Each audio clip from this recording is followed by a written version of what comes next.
Good afternoon, everyone. I am Rana Ravi from Committee on MSME and Startup. I would like to welcome our speaker, CA Soumya Anurag Chaudhary sir, and our coordinator, CA Jyoti Singh ma'am, for today's Pathshala series. Ma'am, over to you. Thank you, sir. My name is CA Jyoti Singh, coordinator of MSME Startup Committees. It is my privilege to warmly welcome to all of you on today's webinar. That is, the topic for the today's webinar is Funding Capability, Building and Digitization Roadmap for MSME. I extend my gratitude to the respected committees for organizing this Pathshala, for enhancing the knowledge of all of us. A very special welcome to our distinguished speaker, CA Soumya Anurag Chaudhary sir.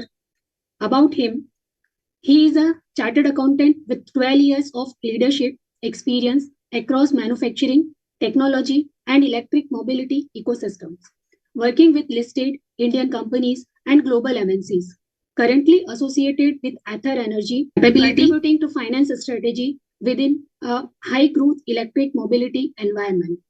Recognized for integrating AI automation and data analytics into finance functions to strengthen decision making, governance, and operational efficiencies. His core expertise areas are strategic finance and business controllership, working capital optimization and supply chain finance, AI-led finance transformation and automation, revenue management, cost analysis and governance, MSME and startup finance enablement. His publications are, he is a co-author in Privacy and AI Management published by AI Committee of ICI, co-author The Impact of AI on Indian Economy published by AI Committee of ICI. He is a co-author AI Law and CA Governance, Assurance and Practice in India and Beyond published by AI Committee of ICI. He is the author of MSME Policy for Odisha State published by MSME Committee of ICI. With these words, now I invite CA Soumya Anurag Chaudhary sir, over to you. Thank you, ma'am. Thank you for the nice introduction and a very good warm afternoon to all of you.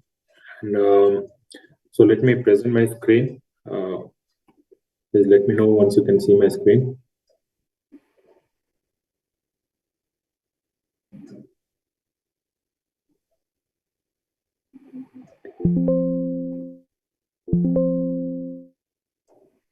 Okay, just a moment.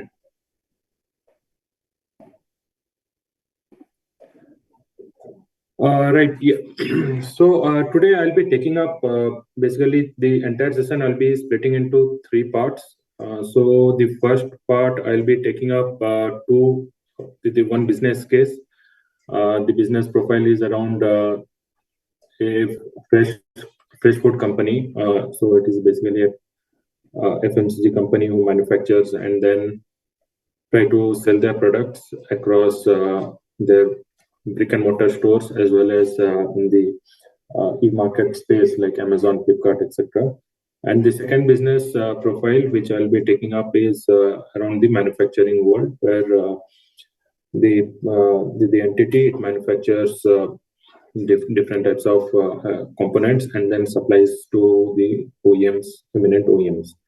And the last 1 hour or the last session, I'll be taking around the digitization of how we can improvise our process, digitization of the accounting and the strategic way. So coming on to the first slide of the business profile. So here is a more engaging, punchy and painful driven version that I'm presenting you. So look at the traditional flow on the screen. So now Fresh Food and Co is squeezed in financial wise. On the left side, you can see the procurement.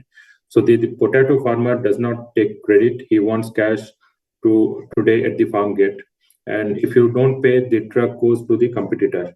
On the right side, you can see the big retail chains, the great chips, they'll pay 45 days. And because they're chained, you can say, okay, I have to wait to the 45 days. So now let's add the injury. So the GST trap, you raise an invoice of let's say 10 lakhs today, and you pay 18% GST to the government next month, but the customer pays you 2 months later. You are literally funding the government and customer out of your own empty pocket. So the salary paradox is your staff needs salaries on the first, your electricity bill is due on 5th, but your money is still sitting as sundry debtors. The result, you look at your P&L statement and it says like net profit of 50 lakhs. You look at your bank account and it says, let's say the balance is just 5,000 rupees. You are profitable on paper, but no broke in the bank. This is the traditional trap. You aren't running a food business. You are running a free lending bank for your customers. And today we are going to close. We can see how it happens. So on the onto the next slide, you can see the problem. So this is a classic dilemma of every food manufacturer. It's harvest season. The price of the potatoes and has crashed by 20%. You know that it is the perfect time to buy 3 months of worth of stock. If you buy now, your margins for the next quarter are guaranteed. But there is a catch. You need 25 lakhs cash today. And like most growing business, you don't have 25 lakhs sitting idle in your account. So the traditional way of saying is we can't afford it and you miss the opportunity. You end up buying expensive potatoes next month. Now move your eyes to the second part, like the center of the part, which is the solution.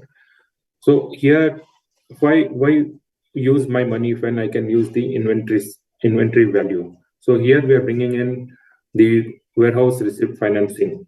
This is a mechanism where fresh food buys the stock. Instead of dumping it in the backyard shed, they move it to a WDRA, accredited cold storage. So this is crucial. This isn't just a warehouse, it's a government regulated vault. The warehouse issues an ENWR, that is called Electronic Negotiable Warehouse Receipt.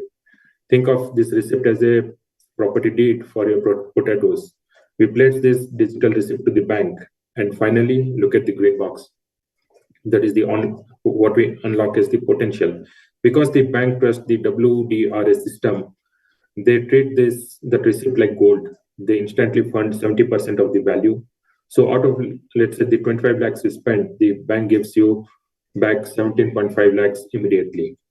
The insight is you can effectively secure 25 lakhs of inventory and lock in 20% discount price by using only 30%, that is 7.5 lakhs of your own working capital.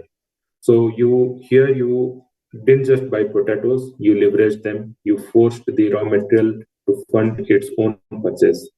That is why we call this as the smart buy. Now let's move on to the sales side. The layer one you can see on the screen. So let's focus on the blue box on the left, the problem.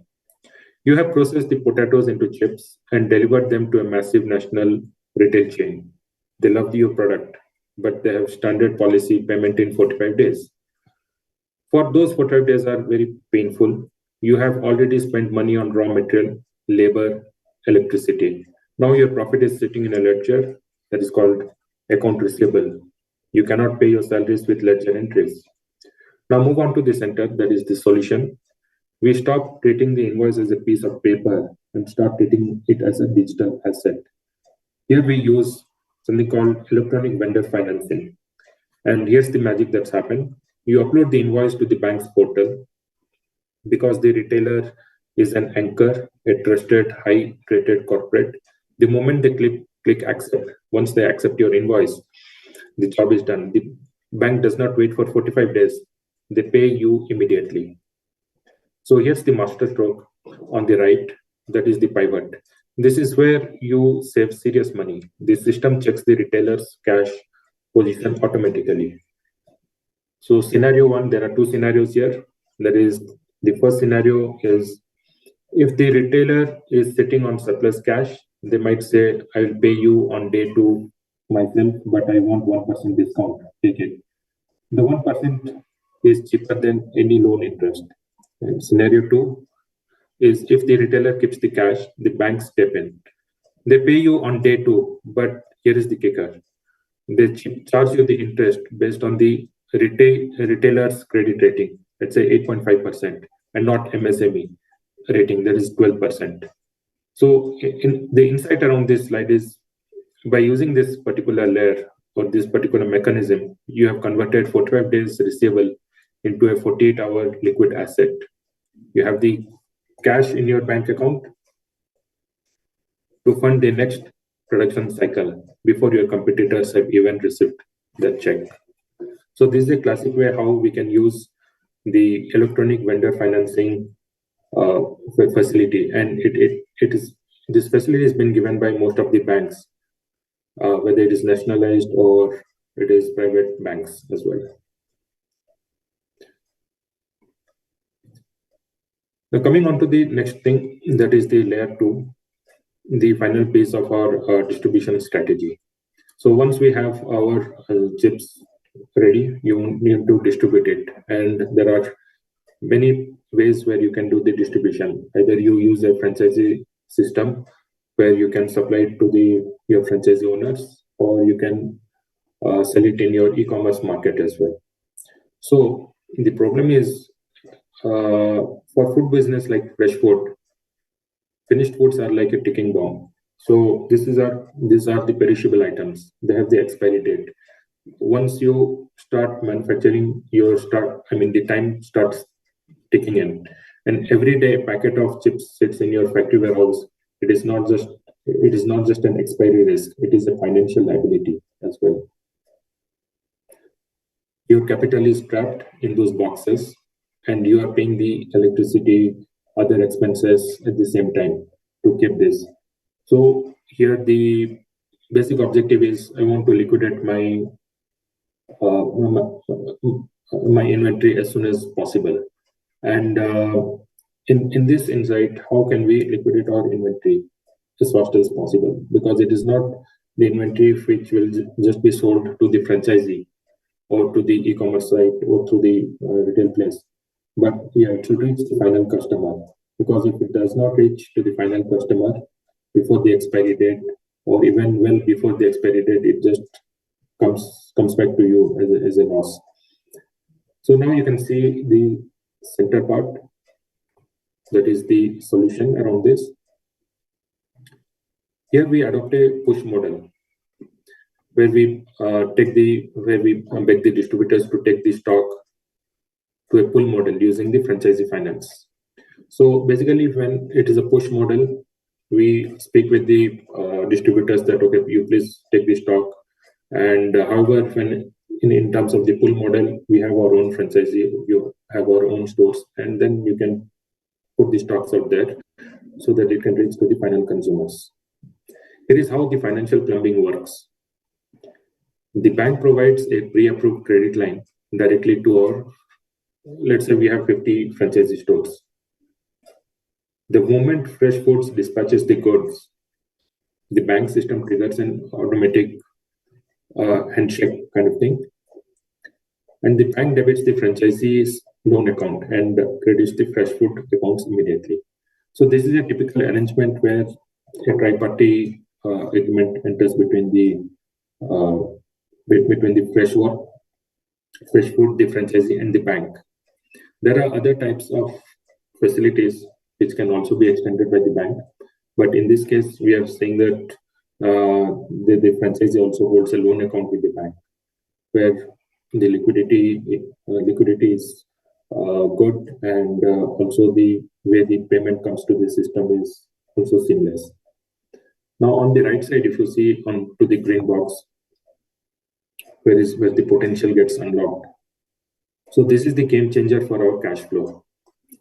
Day one realization is Fresh Food gets paid full value of the invoice on the very day of the dispatch.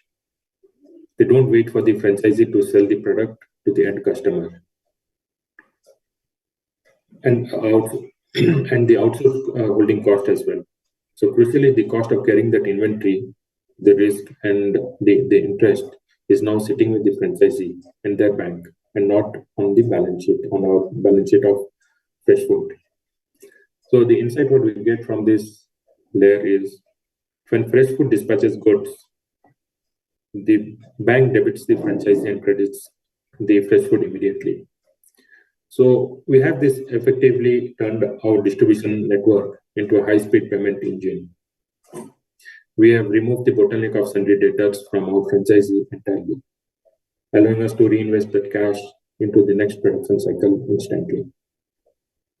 So now with this, let's move on to the next layer, that is the revenue-based financing.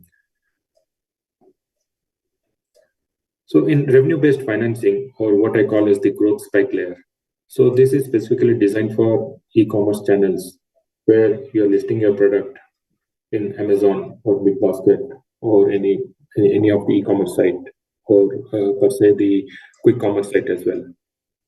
So here there are, again, I've split up the entire segment into three things. That is the problem, the solution, and the unlock. So here the problem statement is like, for a food manufacturer, like the fresh food, festive seasons like Diwali are both as a blessing and a cash flow nightmare. You're looking at like 5x spike in the sales order. But to capture that growth, you need cash flow. Weeks before the sale, to buy the extra packing, hire seasonal labors, and ramp up your production. If you hire for your regular settlement cycle, you miss the window. So the primary is you need to cash 2 weeks before the festive season happens, so that you can buy extra packaging, you can buy extra, you can hire the seasonal labors and ramp up your production. Now, what is the solution around this? So there is what the tech stack signs. We use an e-retailer flash credit system. Instead of manual loan application that takes weeks, the lender's API connects directly to the Amazon or Flipkart sellers' dashboards. It reads our real-time sales trends. It figures out the surge in orders. It automatically triggers a pre-approved flash limit. So basically, what it happens once you list your products in the websites, in the marketplace, so the bank sees the pattern, how your products are getting sold there, how many clicks, etc. There are different parameters which this e-commerce or the quick commerce giant look into, the data analytics. And based on the trend, they provide you the financing. So it is not the inventory what you carry, but what is the inventory turnover, or basically how soon the inventory gets liquidated. And that is what called the flash limit. Now, to unlock this potential and to gives us a high-speed liquidity bridge, the instant cash for production. So the instant cash for production, we get the extra capital for packaging and raw material before the sale even happens. And this is the best part. The loan is auto repaid from our weekly settlements. We don't manage our EMIs. The system just deducts the repayment as the sales cash comes in. By leveraging this digital footprint, we aren't limited by our balance sheet. We are limited only by our market demand. So basically, the financing what you receive here is through the market demand. And we have secured the instant cash for packaging before the season starts, ensuring that we never have to look at out of stock during the biggest sales window of the year.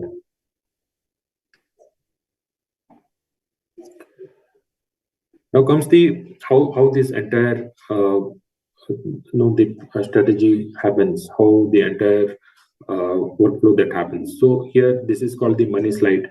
So this is the heart of the business case, where we trace the journey of every rupee through the system. We are going to compare the traditional flow, which most MSME are trapped in, against the optimized model. So this is the summary of how using different types of financing or different types of digital assets help to optimize the entire business model. So on the stage 1 and 2, you can see in the traditional world, when the harvest hits, you spend like 25 lakhs of your own cash or expensive overdraft money. Your cash is now in dead stock sitting in the shed. In our optimized model, we now spend 7.5 lakhs of our own capital. The other 70% is funded via warehouse receipt financing. We have locked in the low harvest price, but we have preserved our capital. Your inventory isn't just stock anymore, it's a currency backed by an ENWR. Onto the next stage, that is the processing and buffering, which you can see in the middle, like 3 and 3.1. While the manufacturing process remains the same, traditionally, the finished goods sitting in your warehouse are the highest interest liability. In our model, we push that stock to a franchisee immediately. We don't let it sit and eat interest. We move it out to minimize the holding cost. And finally, the realization, there is where the velocity truly shows. In B2B, instead of waiting for 45 days for the retailer to pay, we have the cash in hand in day 2, and that is through EVFS. We just compressed our cash cycle by 43 days. And in B2C, instead of having the franchisee 30 days of credit, we get paid in day 1 or day 2 via the channel financing. The credit risk is now 0. And the final bottom line, the traditional MSME ends the month in a deficit, like asking the bank for limits, for additional limits, or to renew the limits. But in this case, Fresh Food & Co., they're smart enough to do their business. While they end up the month with a surplus. So here, they are not just surviving, they are also reinvesting the surplus into more growth. So here we have just funded a business, we have achieved the velocity. So this is a classic example of how a perishable industry or a perishable product MSME can tackle through smart financing, which is available across the public sector bank or private banks or even the other financing instruments, so that they can optimize the business model. They can have the cash flow available to them throughout the season. So here, the summary of the slide. So the raw material is the treasury asset. On the left side, talk about the raw material like potatoes or wheat. We aren't just looking at the ingredients, we are looking at the treasury asset. That is how you have to treat your the raw materials like potato or wheat. And the strategy, because these commodities are perishable in short term and have seasonal price swings, our goal is to hold them to capture maximum value. The funding what we used is the warehouse receipt financing. And the reason is bank view this as standardized WDRS certified goods as secured collateral, similar to gold in a vault. And in terms of the perishable goods, in terms of the finished goods, these are perishable liability. Now, the contrast with the right side, your finished goods, the moment that raw potato becomes a branded chips in the market, it enters the danger zone. This is now a perishable liability. The strategy, every hour it sits in your warehouse, it loses shelf life and increases your holding cost. Our goal here is to move it to the franchisee immediately. In the funding, we don't use WRF here, we use channel financing. By pushing the stock out, we are also pushing the funding cost and the storage of risk of the channel partners. And in the final takeaway for this business model is the secret to optimizing your working capital is simple. Let your raw materials to buy time and push your finished goods to buy cash. So this is how the business will always be liquid. It can be scaled up and always be one step ahead of the competition. So the next business case which I'm going to deliver is around the manufacturing environment. where there is a company called Precision Auto Limited, manufacture the high value gearbox components, and they sell it across to the OEMs and also in the business and also in the marketplace. So in automotive sector, we aren't just the engineers, we are the financial arbitrators. Unlike the food business, which I mentioned earlier, where we fear about expiry, here we fear about the opportunity cost. If your capital is locked in a ton of steel for 5 months, you can't bid the next contract. Today, we turn the steel into liquid cash. So how does it happen? So in this case, we flip the script of raw material procurement. Look at the first box, that is the strategy. In heavy manufacturing, steel isn't just a raw material, it is a massive capital sink. The traditional manufacturers buy steel, let it sit, typing a huge amount of cash. Our strategy here is different. We use warehouse receipt financing, which we have seen very much similar to the food business, to instantly transform the raw steel into bankable asset. We don't just hold inventory, we monetize it. Now move on to the mechanism in the center. Here is the execution. The Precision Auto identifies a market dip and procures 1 crore of alloy steel. Instead of storing it in a standard factory yard, they move it directly to a WTRA accredited warehouse. This is a critical step because accreditation turns the inventory into a secure, verifiable asset in the eyes of the bank. So the next look is at the unlocked potential. Because this steel is secured in an accredited facility, the bank issues funds against the electronic negotiable warehouse receipt, that is the ENWR. They fund 70% of the value. That means 70 lakhs flows back into the company immediately. And the final is this, why it is very much significant. So the dead steel sitting in the warehouse is now paying the electricity and labor required for its process and other expenses that are incurred for processing this steel. We have effectively made the raw material fund its own 60 days production cycle, preserving our core working capital for growth and not just the supply.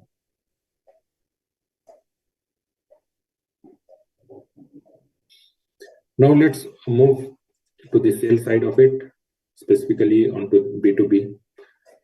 So here's the strategy at the top. You are a tier 1 supplier to a massive auto OEM. They are a multi-billion dollar chain with a AAA credits rating. And you are a growing MSME with a BBB rating, or less than, let's say, AAA. Traditionally, if you borrow money, you pay the BBB interest rate, that is close to 12 to 13%, or even more than that. In the current scenario, the interest rate, it goes over 15%, 16% as well. Our strategy here is simple, but yet powerful. Stop borrowing on your own rating. Use the OEM's AAA rating instead. That is where we get the leverage on the interest rate. Moving down to the mechanism, it is fully digital. You deliver the gearbox components. In many places it is digital, but in many of the scenarios, they are still a manual process. So the OEM inspects them and the clicks accept on the digital portal like TREDS. The click is the magic moment, and it transforms your invoice from a commercial dispute risk into a confirmed debt of a AAA company.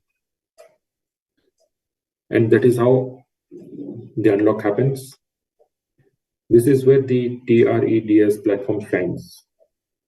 Multiple banks sees that it is a confirmed invoice, which has been confirmed by a multi-billion dollar company or whose OEM, which is large enough to have a very good rating. Then they know that the OEM will pay. So they bid against each other to fund you. So basically here, the banks, they look at the funding of the buyer, the auto OEM buyer, and not your credit rating. Hence, you get the funded at the rate as low as 8% to 9%, or even less than that, like 7%. That is cheaper than your overdraft, cheaper than your term loan, and sometimes cheaper than the OEM's own cost of capital. And that is where the significant thing happens. The 90 days credit period essentially vanishes. So here the Precision Auto gets cash in the bank on day 2. You have effectively eliminated the wait without annoying your customer or damaging your balance sheet. So this is another way of handling your receivables using a very smart move and getting the advantage of the lower interest rate which is applicable or which is being enjoyed by the massive OEM, auto OEM. Now let's look at the distribution side, the aftermarket. In auto components business, spare parts are high value, but they move very slow. If you hold them in your factory warehouse, they are just bleeding interest. There are other cost expenses that are incurred on these things. So as a result, your working capital is blocked. So here the strategy is what we are adopting. Instead of forcing the stock onto your franchisee and waiting for them to pay you, we flip the model. We set up a channel finance. This means we stop acting like a bank to our distributors and let the real bank take over. And how it happens? That is the mechanism part. Here's the beauty of it. There's the bank gives a dedicated credit line directly to your, let's say, 100 franchisee. This limit is specifically for buying your own gearboxes spares. Where they place an order, they don't use their own cash, they use bank's limit. And how it comes out, that is the unlock. This is a game changer for your cash flow. The moment that truck leaves your factory gate, the bank debits the franchisee and credits your company. And again, you get paid on day 1 of the dispatch. So the channel financing has been a very prominent instrument which is used in this kind of scenario, where the franchisee, where the bank pays the amount. And finally, the significance why it is significant. This is not what just happened. The physical stock has moved to the franchisee. The financial cost of holding that cost has also moved to the franchisee. You have zero finished goods liability and full cash realization. You have effectively now outsourced your working capital burden to the entire distribution network. So now here is the here is the next strategy. If you are selling, if this particular company is selling through an e-commerce site. Now this is called the patient capital strategy. Now let's address the final piece, the web store in automotive market, which I mean it is in reality it is very less to see this kind of business, but yes, auto components and all are still available as a part in the e-commerce website. Or maybe it can happen that there can be a website tomorrow or a marketplace tomorrow where the tier 1 manufacturers or the component manufacturers can sell their components as spares in those marketplaces. So in this automotive market, aftermarket, we have a unique problem called the long tail. You need to stock thousands of obscure parts, like a specific gearbox seal for a truck or for a vehicle that might only sells sell once a month. If you find that slow-moving stock with an 12% overdraft, the interest cost will eat to your entire margin before this part is even sold. Now look at the strategy. We don't use standard working capital here. We use inventory factoring, thinking this as a patient capital. And how does this work? So the bank integrates with the web store backend. They don't look at your balance sheet. They look at your historical demand data. They know that statistically these 500 seals or the gearbox seals will sell over the next 6 months. So they fund the inventory upfront. So basically they do not see the inventory, but see again the turnover, the inventory turnover, how soon these gearboxes are getting sold at the marketplace. That is the demand for this kind of space. Now, how this potential is unlocked? This is a pay-as-you-sell model. Even though the bank has funded the stock, you only pay the interest or the fee the item actually scans at the checkout. If it sits on the shelf, the cost is minimal, but when it sells, the bank gets it as a cut. And how this model is significant? We have effectively turned your warehouse into a consignment store that is being funded by the bank. You can carry a massive range of inventory which customers love without burning your cash onto it. So this is a typical setup of the different types of financing, that is the patient capital strategy, in fact, can be leveraged to optimize the after sales part of slow moving inventory.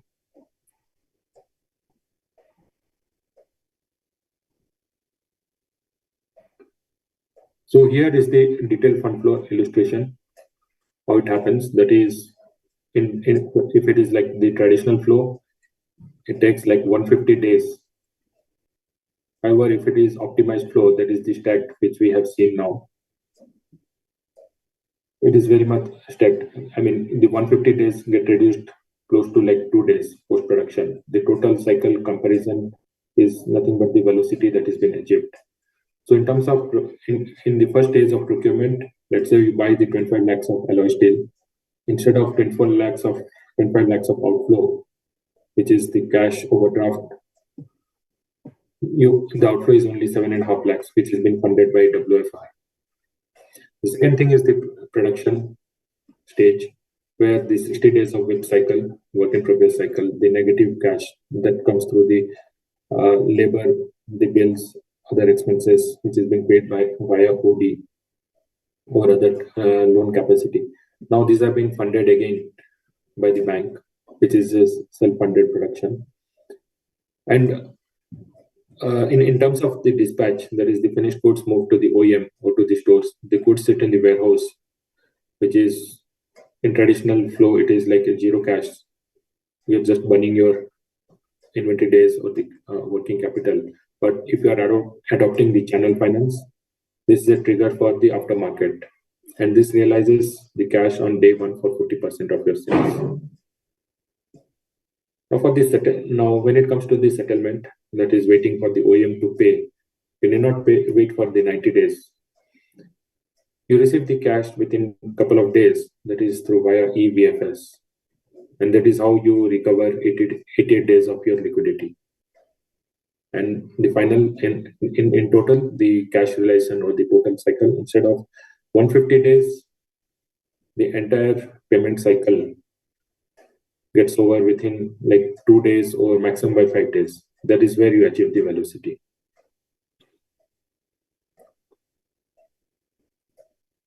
So here in this slide, this is a very good comparison between the food and the auto, that is the perishable and non-perishable the business case. Now first look at the funding difference. Fresh food is a consumer-led. The funding is elastic. When demand spikes during Diwali, Their credit limit expands automatically using flash limit. They need money fast to feed their high frequency cycle. However, in precision auto, which is asset-led, the funding is structural, still does not expire, it holds value. So they use warehouse receipt financing, WRF, to treat that steel as a secured treasury asset. They use the metal itself to pay the expenses, the overheads, which would eventually benefit the company. Now look at the timing. The food business is a sprint. Every hour a packet sits, it dies a little. The strategy is to push stock to the franchisee instantly to outsource the holding cost. The goal is to get paid on day one so that you can buy fresh ingredients for day two. The auto business is a marathon. You can't push a 60 days engineering process. You cannot rush to a 60 days engineering process, and you cannot rush a 90 days OEM payment term. You are looking at a 150 days gap. Here, the funding isn't about speed, it's about sustainment. It's the cash that lets you survive the long drive. Finally, the strategy. Fresh food plays farm to fork with a negative cash cycle. This goal is like get paid by the customer before the supplier bill is even due. They are building a self-funding growth engine. However, in precision auto plays, they steal to cash with asset liquidity. Since they cannot change the physics of manufacturing, they change the physics of finance. They monetize every single stage, turning a raw material into a loan, that is WRF, and receivables into instant cash through TREDS. So the final takeaway for around both this business model is whether you are sprinting or running a marathon, the rule is same: never let your capital sleep. So in the food, for the food industry, it is more about the speed, and in auto industry, it is more about the leverage. And this is where both the industry sustain by adopting smart finance. So this, with this, I come to an end of the first set of presentation around the business case. So now I can open up for any questions, if any.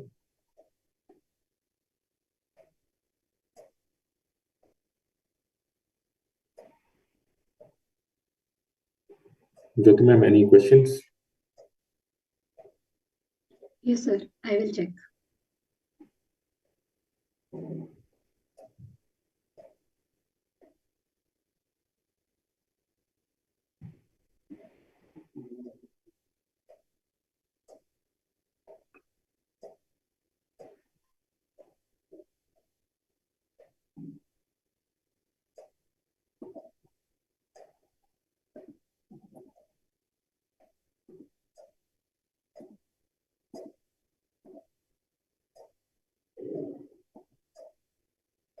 Okay, no questions. Should I move on to the next part?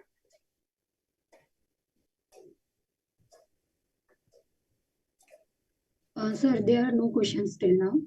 The questions will be at the last, sir. We will continue. All right. Okay, thank you.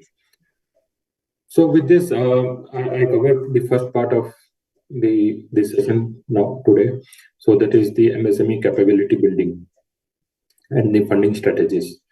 The next part I'll be taking around is I'll be speaking about the digitization and how to leverage AI in your day-to-day work, so that you can get a cost-effective way of working through the products that are available in the market.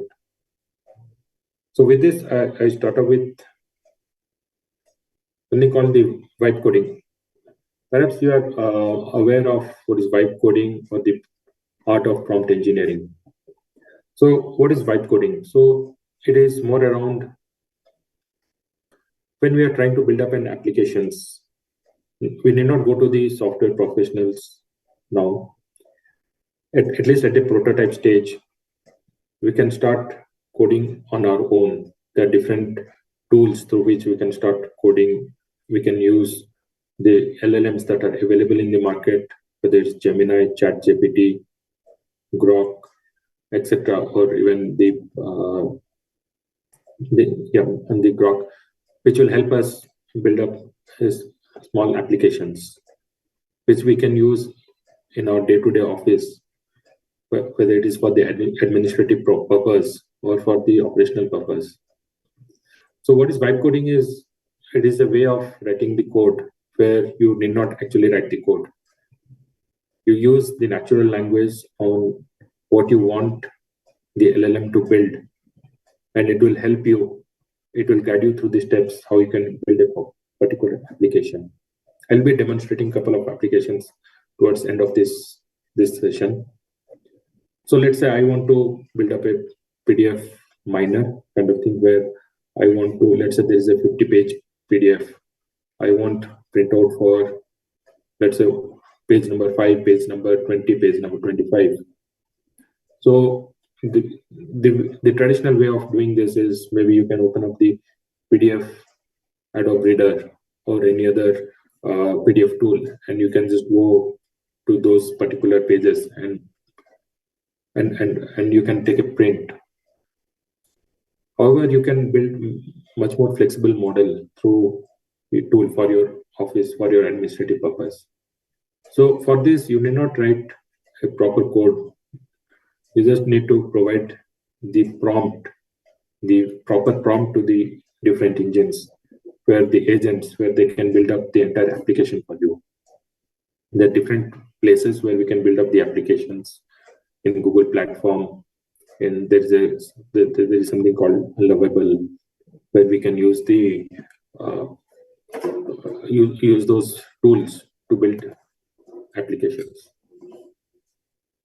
So vibe coding is all about putting up your natural requirements so that this agent or the system will understand, or the LLM will understand, and they will write a code for you. They can do endless work. They can write a code, they can debug a code, they can even implement a solution around this. Now, coming on to prompt, how you'll give the prompt. So there are the three core prompt types. That is the zero shot, few shot, and chain of thought. These are the basic how we can write a prompt. Now, in case of the zero shot, so there is direct instruction and there is no prior examples, like write a prompt script to parse a PDF. You're just giving an instruction. So the challenge around this zero shot is sometimes the LLM will not understand what you're looking for. It will just reply you, okay, it will just reply you in one answer that, okay, this is the Python, but it can be, it will not serve your purpose. Might be it is to modify the PDF or to upload a PDF. You do not know, you have not given that kind of prompt. Now, in terms of the few shot prompt, where you are giving the example. Now, example is, write my code. I want to develop this code, PDF, let's say a PDF miner, where I can club multiple PDF files. Or I can split the PDF. Let's say there are 10 pages, I can split the PDF into 10 different pages or 5 different pages. You have to give few short prompt so that the LLM can understand. And what is chain of thought? Chain of thought is basically providing few more instruction to the LLM that, okay, while you are building this, you have to explain the architect. Please explain the architect, how it happens, what you understood, and then write the code. So basis your prompt, the LLM will give you the result that, okay, based on the prompt, I understood that, okay, you need to parse this PDF or redact this PDF. Is it what you want? If you say, okay, yes, then it will go to the next stage of building up the code for you or write up the code. The different way where code can be written using the Python script, or the VS Code scripts, etc. So there are, and when you're writing the prompt, you need to be very careful on how you provide this prompt. So these are the 3 rules, basic rules, which you need to believe, which you need to keep in mind while writing the prompt. First, you have to set a context. That, okay, when I'm writing a prompt, let's say I'm trying to design a PDF miner, assign a role that act as a developer, Java developer or Python developer, and provide the background that I want this app to be built for an office use. I do not want to scale up that app, or I want to use it for, let's say, 50 people or 100 people in our organization. And I want to build this app so that I can use it locally. I do not want to host this particular application. So that is the context which you provide. So the LLM would understand, okay, this is how I need to build this, the environment in which I have to build the application. And the second thing is the constraint. That is, you need to set the boundaries, that I want the code to be written only in HTML, or for example, the output of the file should be in a JSON format. So this is where the code would be written by the LLM, so that you get the you get the things which you desire for, which you have prompted or which you require. For example, like, and then the third one is examples. You need to set up some examples that, okay, I want to build up this application which will throw me a result, which can also summarize the PDF, not only parse the PDF, but also summarize what is mentioned in the PDF. Or it will give you the, you can provide that, okay, the application should be built in a gold standard manner. So this is where the three rules of the prompt engineering would really help. That is CCE, context, constraint, and examples. If this has not been followed, whatever the prompt you provide to the LLMs, the output would be very vague. Coming on to the next thing, that is the part of the code where the code which you can build up. Now, where you can build up, there should be some place where you can build up this kind of applications. So here today I'm trying to focus on the GCP, which is the Google Cloud Platform. As on today, it has a very wide capability to build a really scalable application, which will not only use in your administrative usage, but also scale up in your operational efficiency. You can use it in your operational efficiency. And this is where I'm trying to speak about the digital transformation, which many MSME and startups feel locked out. They think that the level of AI and scale is for unicorns and not for the MSME. That is the first myth we need to break. That is where the GCP, that is the Google Cloud Platform, is a great equalizer. It is the exact same infrastructure which runs the YouTube search engine and Google search engine and the Gmail. So whether you need a simple database today or a massive AI brain tomorrow, GCP is an elastic engine. You need not buy the engine, you just rent it out, paying for whatever the usage you are doing, per second's usage or the per token's usage. This means a 2% startup or a small MSME has the computing power which a large corporation has. That is where the Google for Startup Accelerator comes in. So Google's objective here is distinct from a typical VC. Most investors want equity. Google wants your success. Why? Because when you solve a problem for India using Google Tech, the entire ecosystem grows. Their mission is solve for India, solve for the world. They aren't looking for any quick exits. They're looking for systematic solutions in healthcare, in finance, in agriculture. That is where they fuel up your startup, or they can invest in your digital transformation journey by providing equity, free capital, cloud credits, which is very much important or required while you are building up the applications within the GCP platform. And more importantly, the engineering mentorship to ensure that you don't burn your cash or don't burn your cash while building up these applications. And at the same time, they'll provide the technical expertise as well. So with this, one of the first case study which I can provide you is regarding the procure to pay. So if you want to look at the split screen on this slide, there's a difference between surviving and scaling. In the left, that is the manual AP process. This is messy pile of paper is the reality of 90% of the business today. It represents the hidden cost of manual accounts payable. The first look at the trap. Why are you paying your finance managers every month's salary? Is it to do strategy? But 70% of the time or 80% is been spent in data entry and not the data analytics. And second look at the risk. This is the one that hurts your cash flow directly. That is, in the GST era, a single manual typo in GST and GSTIN or HSN code isn't just an error. It is financial penalty. It leads to ITC rejection, input tax credit rejection, and effectively lose like 18% of the invoice just because someone's finger, there is some typo that is while typing.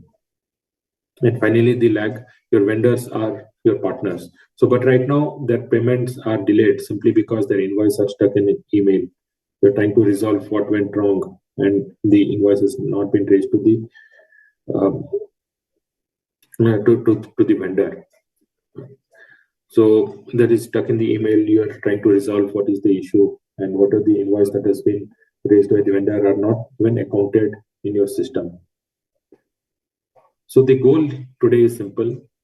We want to move you out of the chaos on the left to the dashboard on the right, where the payments are efficient, accurate, and timely. Let's see how Google AI makes that jump possible.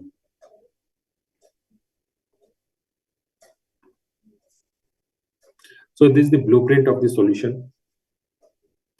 We can say this as a serverless architecture because you need not, for application to build and run, you need not install a server in your office. You need not rent a server, physical server. So what is serverless architecture? So there are no servers you need to buy, manage, or maintain.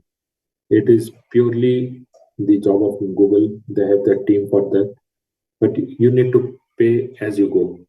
And you need not, let's say if you're buying a server for 100% capacity and you'll be using, let's say 10% of it, but still you will be paying 100% of the rental or the server cost. But in terms of the cloud infrastructure, you will be paying only that 5% of what you are using it, or 10% what you're using it. So the first step in this is the cloud storage. It starts with simplicity. You don't need data entry operators sorting files. You just drag and drop the invoice PDF into the cloud storage bucket. The action alone triggers the entire chain. So the entire cloud storage bucket or the LLM behind the bucket, it will do all kind of data churning activities. It will extract the relevant information out of your invoice to process it further. Now, how it happens? That is the brain. That is the Gemini. This is the differentiator.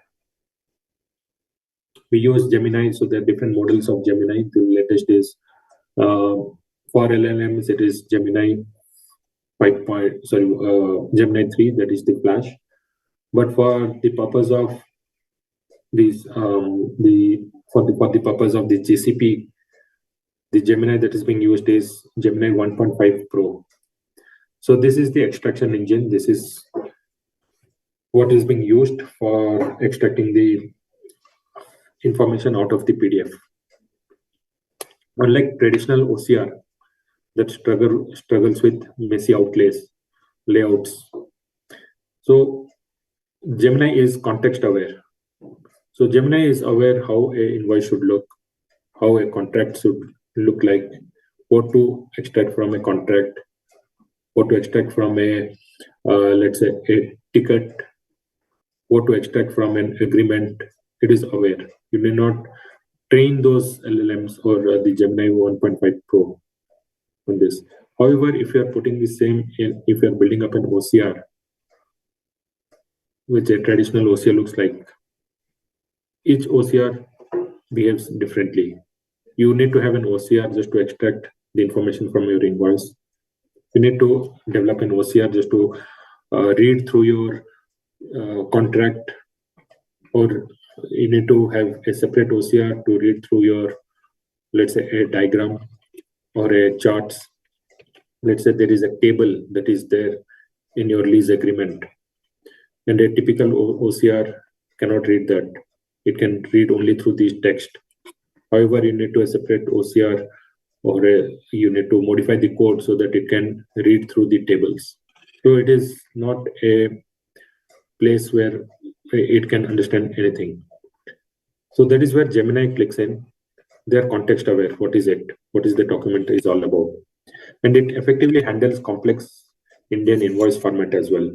That is the multi-page tables, handwritten notes. They can identify the GST and TDS, etc. And the next step is on the auditor, or we call it as a cloud run. So the extracted data isn't just accepted, it is audited. There is a validation script on cloud run that happens. The automated script performs the critical GST math, or any like the TDS or any other such calculation, which has been cross-referenced to the HSN code against the government database. So there is a set of place where you have the GST, the GST calculator, or the GST rates, or the TDS rates, and to which HSN or SSC code it is being tagged. So there is a backend which runs through this logic, through this mapping, and the map doesn't adds up; it flags it out immediately. So here, the next sheet is the next part is the gatekeeper, or the app sheet, which is another application within the Google GCP platform. So we want to keep few things into our control. We do not want to give the entire control to the authority to the machine to make this happen, to scan the invoice or do the accounting for the invoice. That is where the app sheet, that is called the human in the loop approval, comes in. So the manager now gets the notification on the mobile or a web that these are the information which has been extracted, and this is where the red flag is, and whether you want to approve or not. So what is the result? You have replaced a manual error-prone 3 days process with fully automated within a minute. That is the digital pipeline.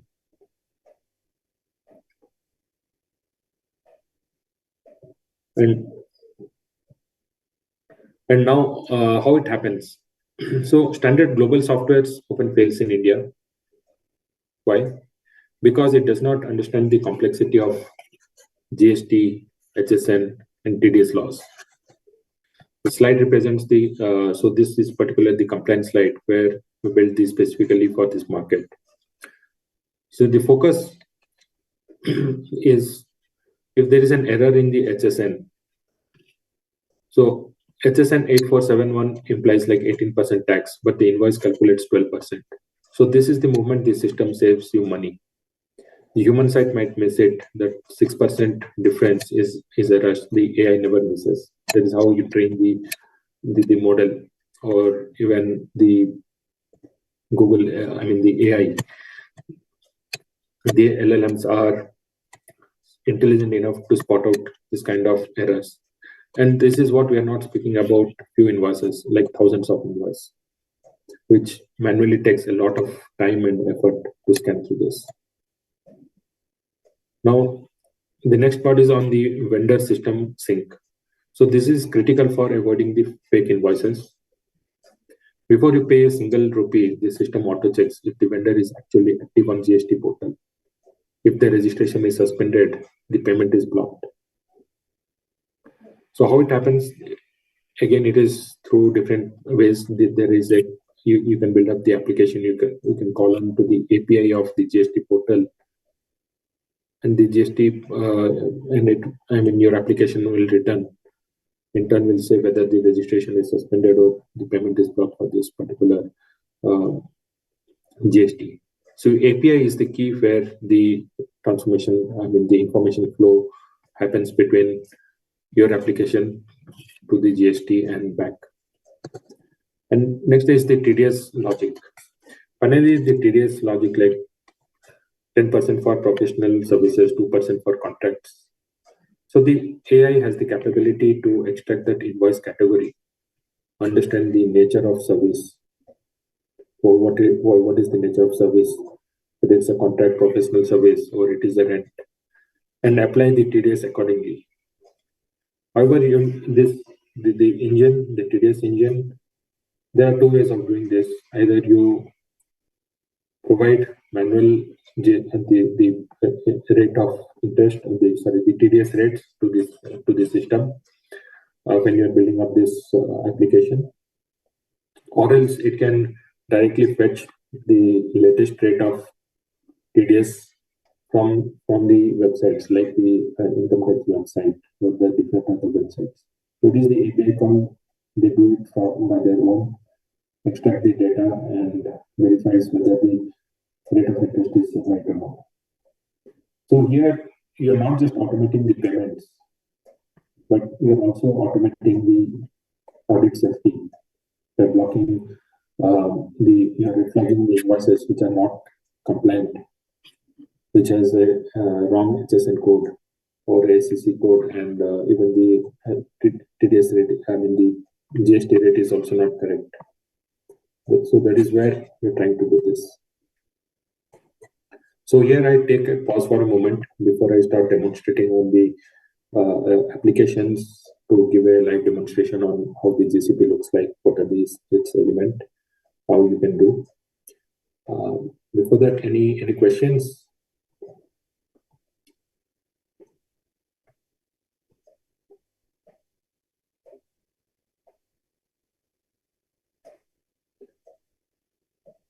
Jyoti ma'am, any questions around this?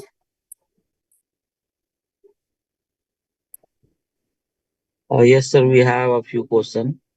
Jyoti ma'am, just I'm sending you the question. Please ask the question.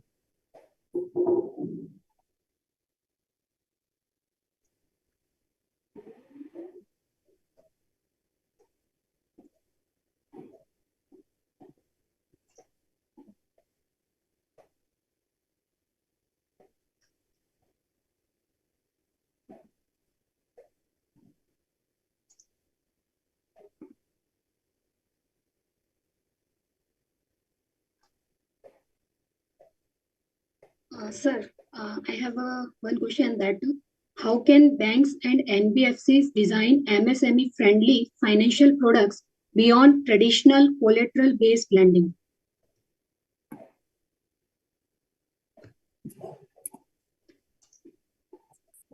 How can banks and NBFCs design MSME-friendly financial products beyond traditional collateral-based lending? Okay. Okay, you can see my screen now? Yes, sir. Just give me a moment.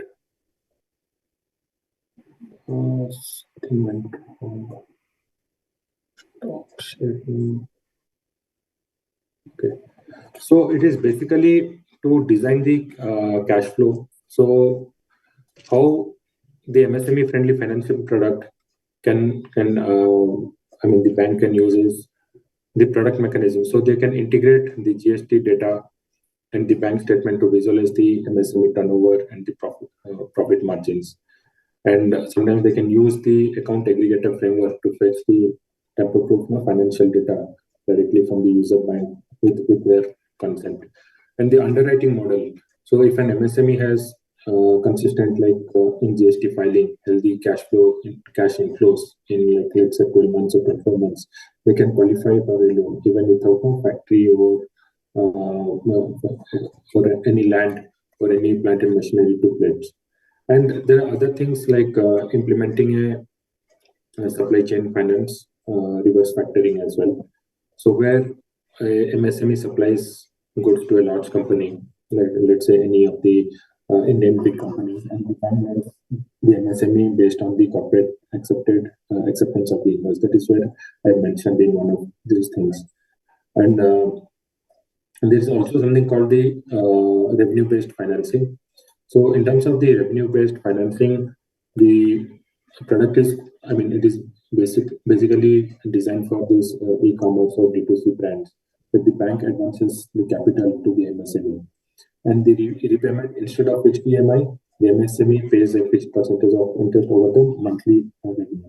So these are few of the flexibilities which the bank can provide.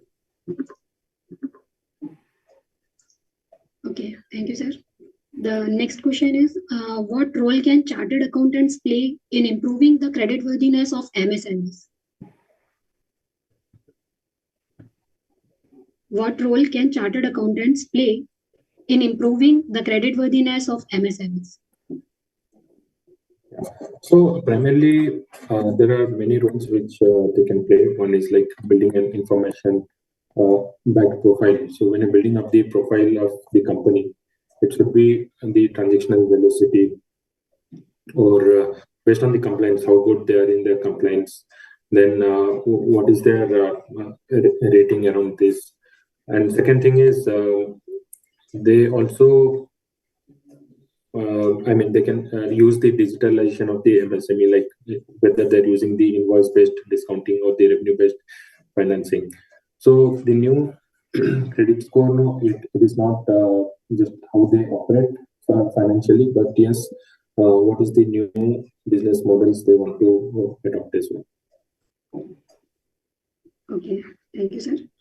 I request everyone, if you want to ask further questions, we can take it at the end of the session. So please put the questions in the chat box. Sir, please continue. We will take the questions at the last. Yeah. Before I proceed on to the use cases, we can take a 3 minutes break. Okay, sir. Sure, sir. We can take a break. All right. Yes, sir. Please start. Okay. Yeah. So now I'll be demonstrating few of the use cases around the digitization, how you can leverage on the AI LLMs to build small applications, and how you can optimize your working, whether it is on administrative or on your operational side. So here I had built up a application which will help you which will help you to scan your PDFs. So it is more to do with the merge, split, and edit the PDF that is on your browser. So you need not use the cloud, or you need not use the internet to use this particular tool. So right now, if you want to, let's say, scan a PDF, or you want to extract something from a PDF, or you want to convert a PDF to Word or something, sometimes you go to the website like Small PDF, I Love PDF, where there is a constraint. There are many sensitive data, information which you really do not want to share in the public. And once you upload that particular the document, you never know where the document goes, which cloud it stores. So this is where the proof of truth is, like everything happens within your system, within your local system. You need not do anything outside of your local system. So you can maintain your complete privacy, confidentiality of the data. So let me demonstrate.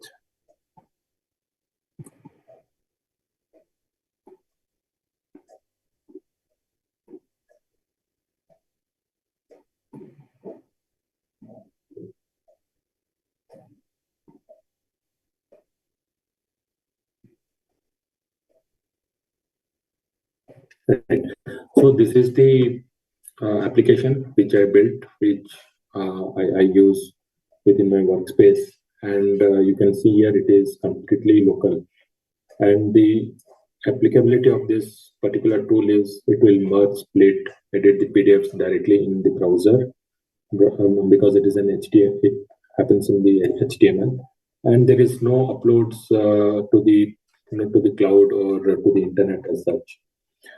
And how I built this is but primarily through the Python code. I have built this particular thing, and there are many IDEs that is available right now. That is the Google Anti-Gravity or the Cursor ID, or where you can build this kind of tools. They come with great capability of having the agents build the application for you. They can debug the application. They can also write the test the application for you. So it has a very nice capability. So let's say I want to go to home. So let's say I want to merge or combine. Okay, now let's say I want to split up any of the PDFs. So splitting up the PDF is, and the entire thing is, I did not took any help of any software engineers to build this application. It can be built in multiple ways, as I mentioned. One through the IDEs, or you can also take the help of the Google Gemini, Claude, or ChatGPT. But they will not build the application for you. Rather, they will just give the code that is required to build this application. So you can say that, okay, I want to build this application. Please write a code for building up this application. So they'll give you step by step, like, okay, this is the Python code that is there. What are the Python libraries that are required so that you can install? So this kind of tools are, I mean, a very user-friendly tool. Not much of investment that is required, and it helps in very good capability. So here I want to split. Let's say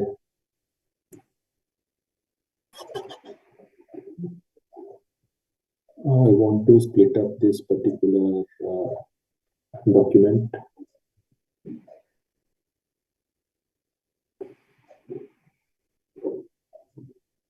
Now, all the pages is reflecting here. All the 12 pages has been loaded and reflecting here.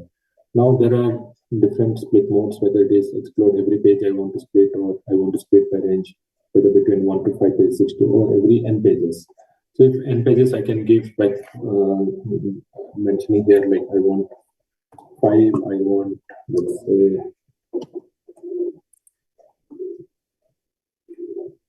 number of pages I want to split. Okay, in this entire document, I want to split these 12 pages by 6 pages each. And then I want to split this PDF. So here you can see I have got my output. The 20-page PDF is split into part 1 and part 2. This is the part 1, which consists of 6 pages and 6 pages, and there is the part 2, which consists of another 6 pages. So these are beautiful utility tools which can be built for your day-to-day activities. And this is entirely through web coding. I do not know a single line of code or something, but I could still build up this kind of thing. And by ranges, if I want to split between ranges, like I want to split between 5 to let's say 10 pages. So here even I can select here. I want to split page number 3 here, page number 8 here, okay, and let's say page number 6, and then I give that, okay, split the PDF. Here immediately I will give it within fraction of a second. There are 3 files. The entire 20 pages, 12 pages is been split into 4 parts. The first is between 1 to 3, the 3 pages.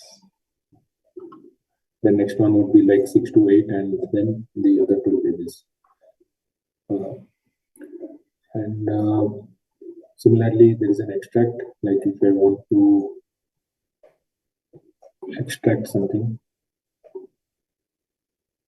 okay, exactly what are the pages I want to extract? Let's say I want to extract page number 3, 4, and let's say 11. And so in a regular PDF, I have to go for each and every page and give a print. Okay, so here immediately you can see the visuals, the 12 pages, and then I can extract those pages here. So immediately you can see that the pages are extracted, 3, 12, and the last page, and I got a PDF here. So similarly split and then PDF to Word as well, where you can convert these to Word. So there are different capabilities and functionalities which you can. Okay, sorry, it is converting.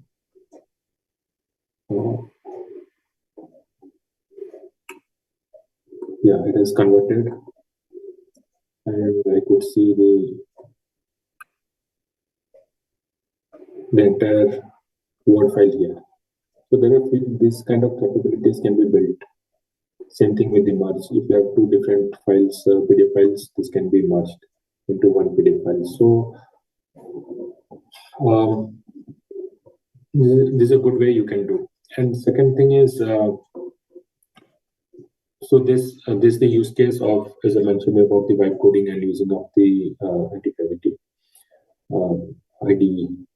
So the other one is what I'll be showcasing is on the GCP, the Google Cloud Platform, which I mentioned to you, like how to scan the OCR or what is the capability of the GCP. So here, what I used is I have entirely built this particular application. I entirely built this application just a moment here.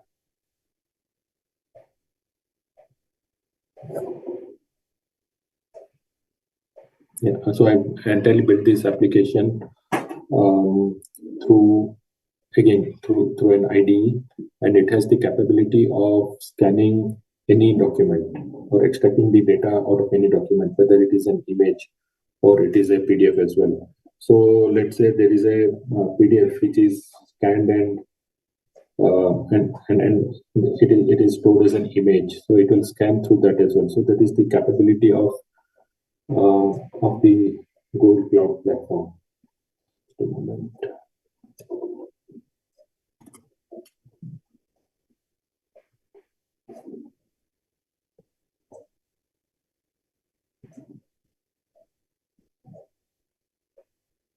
So meantime, let me open the Google Cloud Console.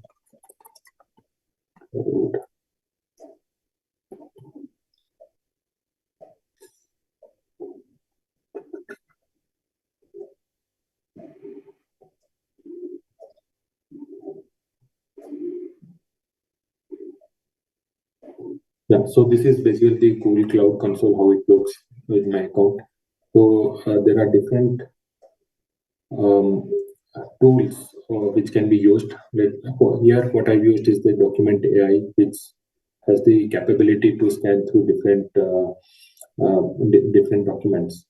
So here you can scan through a lease, or you can scan through. So there are few custom. So there are few general or the custom. I mean, the rules where you can scan this document, like the document OCR, or let's say it will scan through your bank statement. So that is where the beauty of this particular document AI is it can identify the document, whether you want the passport to be scanned or the invoice to be scanned, procurement document to be scanned, so payslip to be scanned and extracted. So it has the capability to understand that particular document and also extract the information out of this.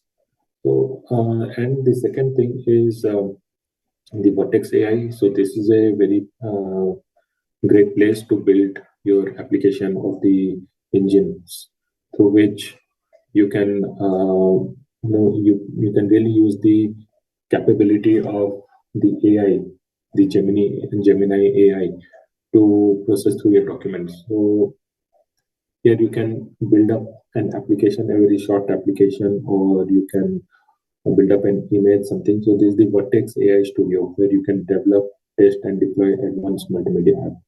So here you can build up the app. So the application of it is, this is what I used. So it has the I'm using. So now let's say there is a contract which I want to use it, or an invoice which I want to scan and send it further for further processing. Okay, now with this configuration, so there is an the first part is utilizing the document AI. When I browse the file and let's say I want this particular ticket to be scanned, okay, so the PDF is uploaded. Now when I click on the analyze document, it will scan. So here there is an API key that goes to document AI, says that okay, I need to scan this document. You provide your logic and understanding. So I got the output as well, right? So what is the what is the content of this PDF, and it has been JSON is required. I mean, it is required for different purpose. So here I have a chat assistant, which I required. Let's say I want, where is the destination? Where is the destination? So the chatbot will think and it will answer chat Visakhapatnam. So basically here, when I use this chatbot, it is the Vertex AI when I am that is being used. So when I've asked the question, where is the destination? It has comprehended that, okay, the destination, what is meant by destination, and what can be the destination. It has scanned through the document and then could see that, what is it? So this is the ticket, there will be a GST as well, GST percentage applicability. Let's say, what is the GST applicability?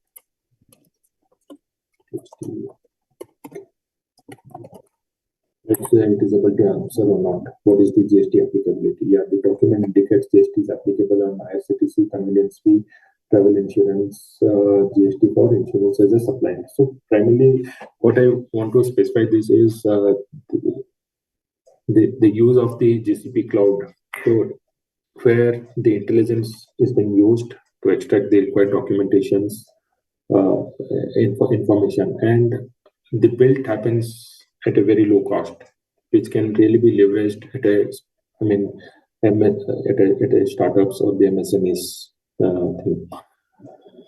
Now I'll give you another example. Okay, you'll see that, okay, this is a document which is in English. Now let's say I want to upload a document which is in a different language.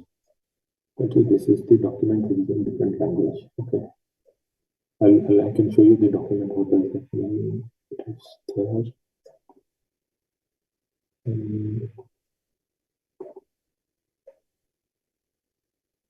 So this is the document. Okay, it is written in Hindi. So now I have uploaded this document. Now I'll put as analyze the text, and I have not, while building up this application, I have not mentioned that the language of the to build an application so that it can identify different languages, or it can extract different language and all. But it is the capability of the document AI that it can identify different languages. It can extract those languages. Okay, now it is extracted. Now let's say I want to understand what this document is all about. Summarize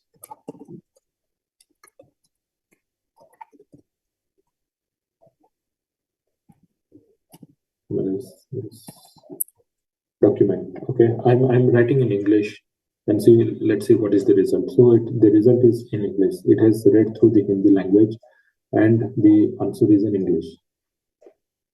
So the goal is to make the tax system more accessible, transparent, and efficient. So what is the digital integration?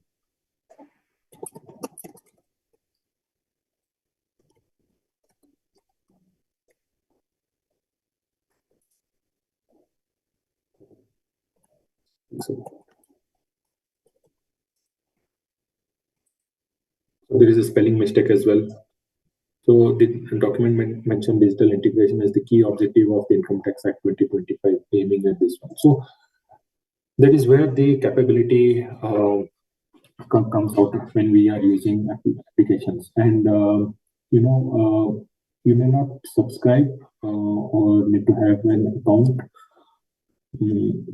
with you may not have the enterprise account, but yeah, even if you have the pro account of Google Cloud, you have the access to this GCP, and you can start building this kind of applications, which will really be very useful. The third thing which I will be demonstrating is again, okay, this is the document. Now let's say I want to take up an invoice. Okay, there is this. Just give me a moment.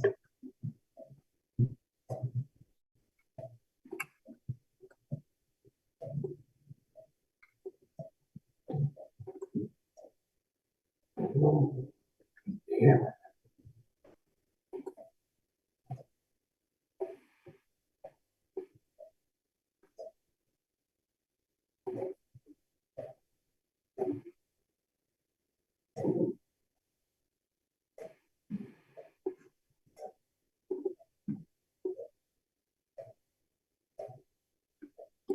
Okay, let's say I want to upload this particular invoice, okay, and want to analyze what is the invoice about.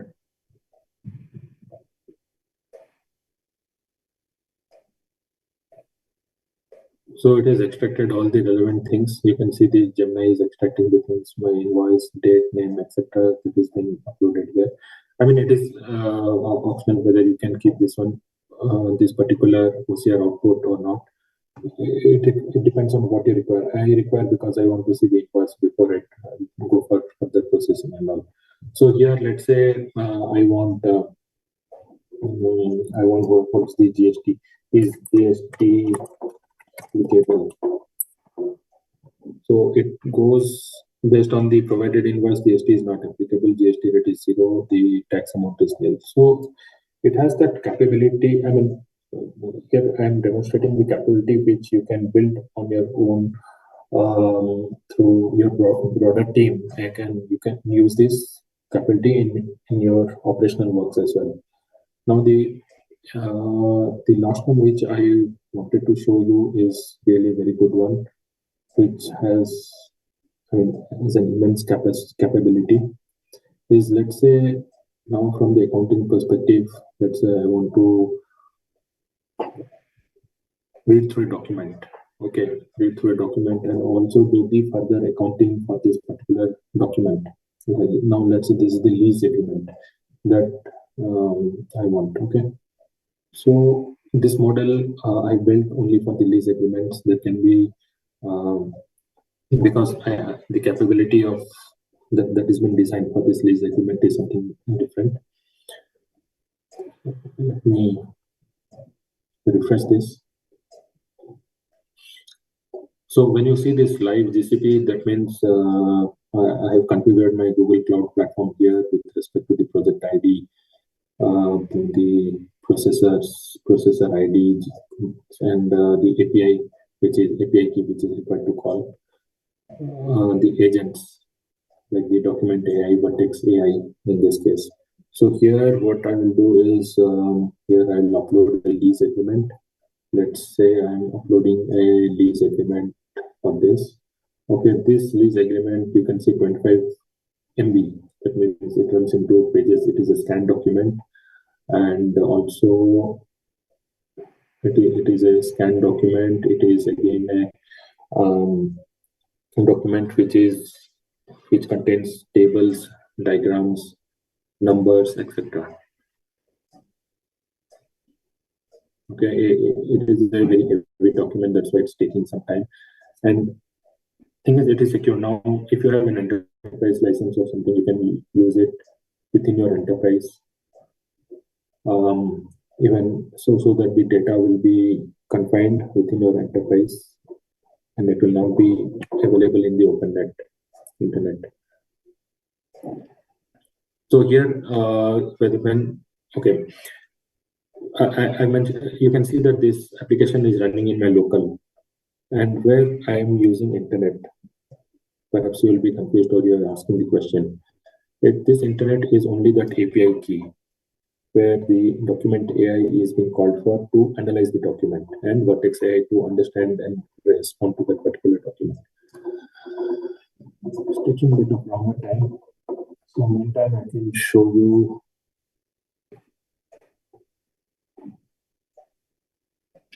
the other capabilities within the Google Cloud platform. So you can see in the beginning, you can see what is the credits you are having. So at the moment, if you are creating this kind of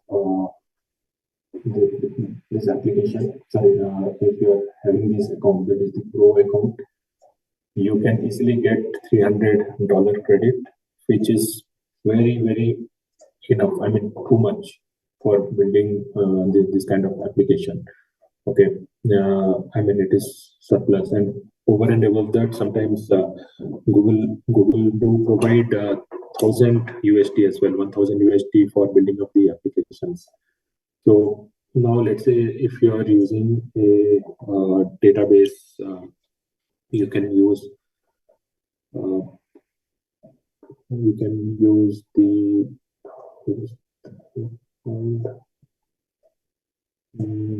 cloud. Okay, maybe it's not available here. That is the BigQuery. You can use the BigQuery. BigQuery is one of the place where you can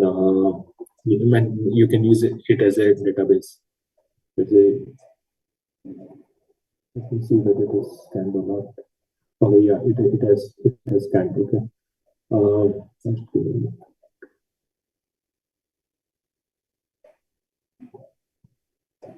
Okay, it has scanned.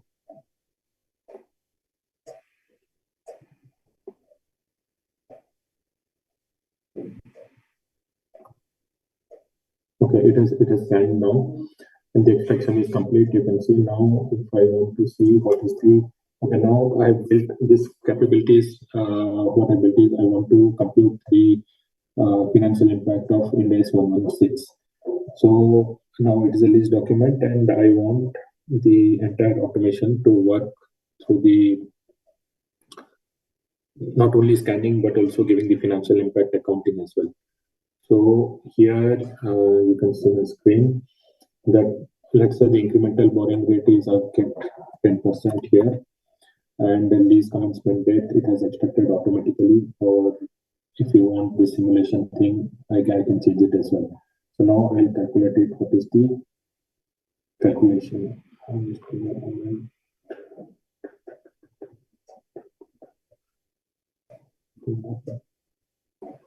Maybe I need to run it again.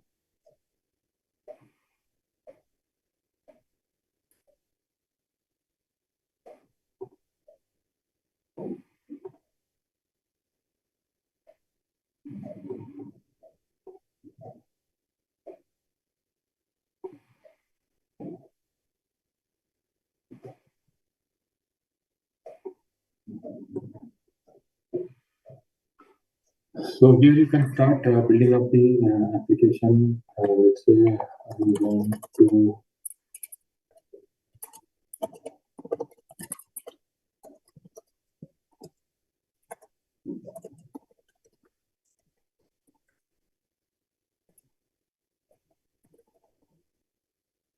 application, and also you can start with one prompt and then multiple prompts. So there will be multiple iteration, which you can see like you need to go through, because it is not a one shot thing that okay you give a prompt and it will give out the result, but yes, it will give you the entire design application architecture. You will not work on any of the lines.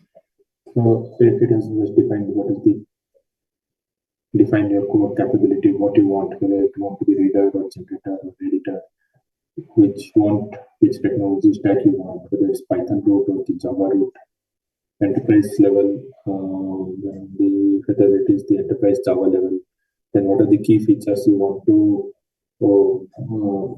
keep it, whether you want to generate the PDF or OCR. So based on this, once you start giving the prompts and all, it will start building up, and you can also see what are the tokens that have been consumed. So in that, just still extracting. So let's say I want to get this as a metadata. Let's need to copy and put it here.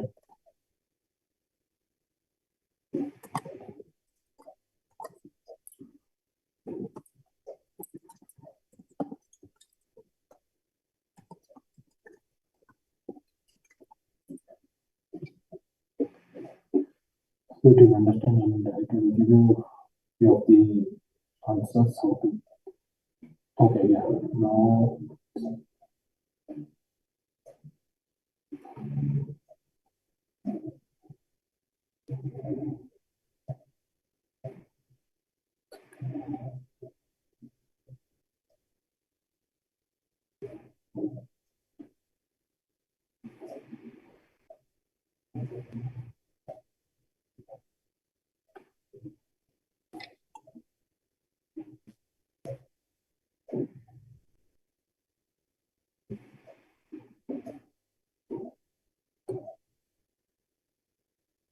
So meantime, if you have any questions around this, you can start asking me so that by the time this happens.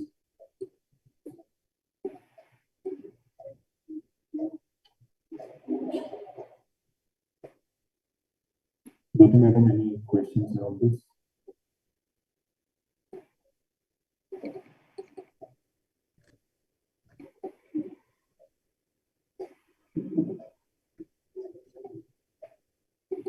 No, sir. Questions?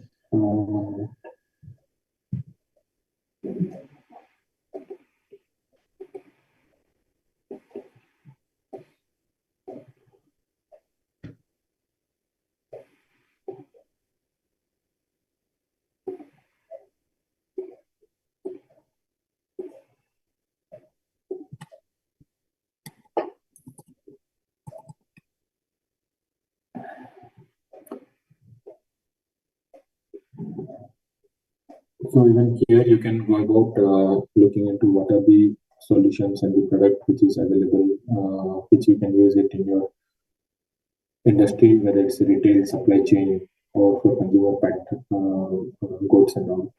So the thing is, like, if you're using the Google platform as your at an enterprise level, these are very much useful, and it can also speak to different uh, tools like SAP or if you're using Books or Tally, it can speak back and forth.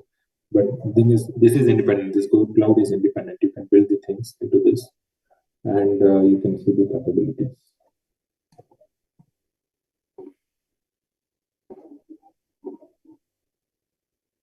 For some reason, I think I have to clear the cache or something.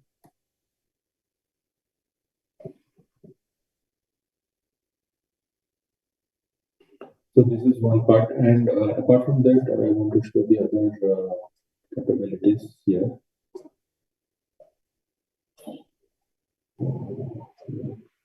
So there's only Google Cloud. You can.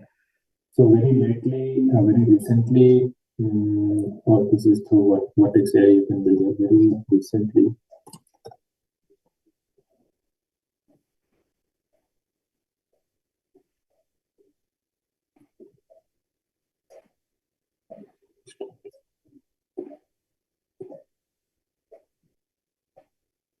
Yeah, it has extracted now. What is trying to extract?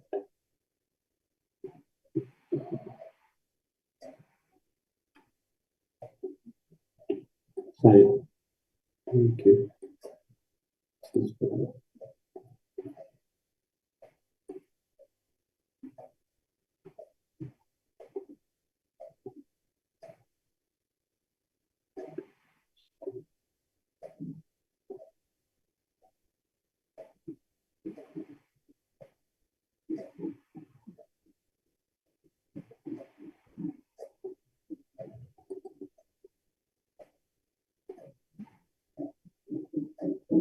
Okay, I mean, it will give up the entire thing. I mean, there's some glitch that is happening, but it will give you the entire opening liability expenses, lease payment. It will give you the cash flow. the journal entries as well, and the yearly summary.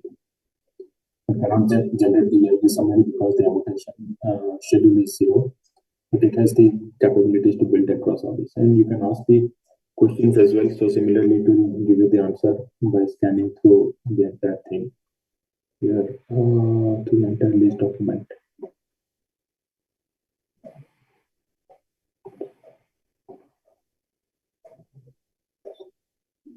Okay. Let me try one more time.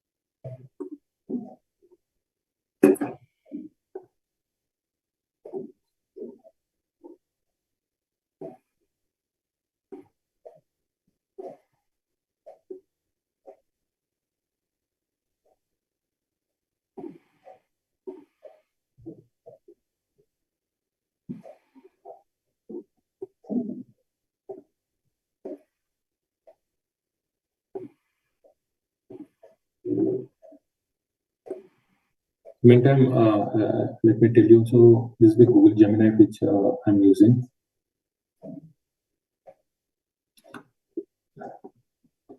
So what you can do is like you can create multiple gems. What is gems? So gems are basically you can build. You can. So these are basically the agents which you can give, which you can use it for obtaining very more accurate information from Gemini by the use of Gemini. So it is more to do with, like, let's say I've shown you the prompting, right? That okay, act as a code developer. So you can develop this create a gems that you have to act like a developer. You need to set a context, and whenever you start prompting around this, it will give you the answers accordingly. So you have to go to one of the settings and you have to change that. Okay, this is what I want the Gemini to this particular gems to act like and work like.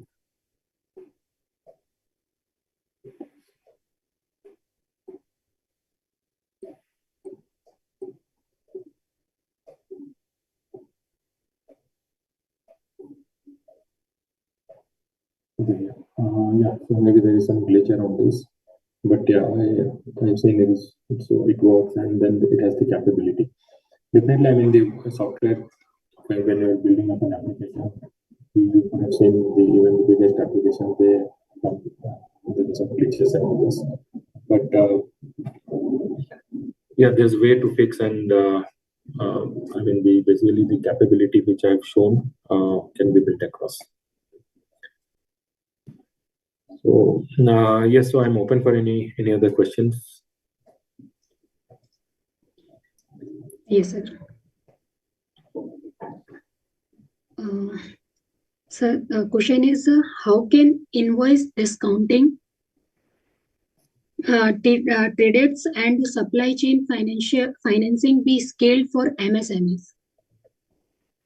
Yeah, so primarily, if you want to scale up this particular thing, so you need to increase the volumes. So once you start adding up the volumes and selling it to and selling your products to eminent players, then definitely you can get the benefits, the interest rate benefits, which the I mean, because the bank would prefer the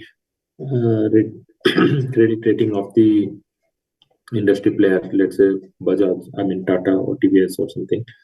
They will be getting, they'll be taking their rating, and the interest rate that is attached to that rating is what benefit you'll be getting. Let's say you are getting an interest rate of 16%, but 16%, but using their credit limit, credit worthiness, you can reduce your rate of interest. basically you need to scale up your volume around that. Okay, thank you, sir. The next question is, what best practices can help MSMEs strengthen internal controls and financial discipline?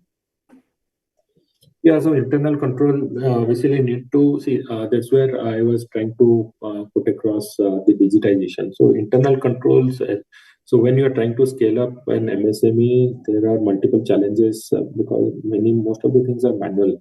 So if you really want to, the belief is to scale up an MSME. So by and large, there is a requirement of digital adoption. And when I say digital adoption, let's say when you're invoicing a particular when you're counting a particular invoice, and so the internal control with what you want to quote is okay, whether it has been approved by the right approver, whether the GST rates are right, the HSN codes are as per the GST rates, and also that at a later point you will not face any unnecessary trouble. So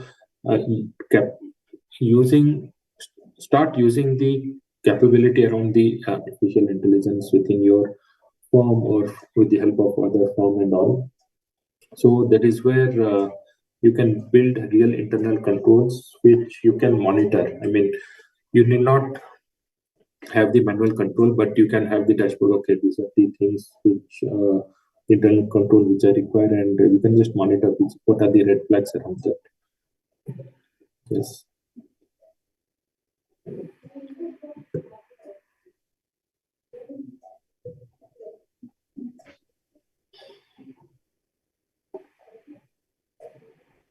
Sorry for interruptions. The next question is,